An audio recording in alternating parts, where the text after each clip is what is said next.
আচ্ছা, এটা কোন অ্যাঙ্গেলে রিল্যাক্সিং বলতো? আমার তো মনে হচ্ছে দিদিমণি আমার বডি থেকে সোলটা টেনে হিঁচড়ে বার করে দিচ্ছে। সেটা তুই পুরোপুরি সারেন্ডার করছিস না বলে।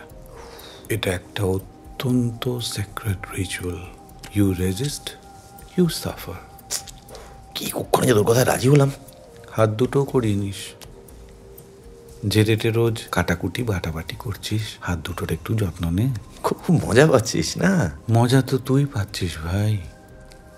রোজ রিটার সাথে অতটা সময় কাটাচ্ছিস, রন্ধন শিল্পে মশগুল হচ্ছিস, সই পাতাচ্ছিস।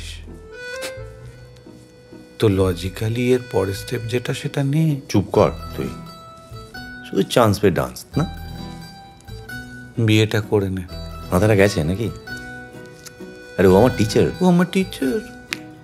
টেকো মধ্যবিত্ত বুড়ো ভাম একজন মাঝবয়সী মহিলার সাথে রোজ রান্নাবাটি খেলছে, আমার নাকি মাথাটা গেছে। ঠিক বলেছিস, যাওয়াটা বন্ধ করতে হবে। এক্স্যাক্টলি। ওকে বাড়িতে আনার প্ল্যান করে ইডিয়েট।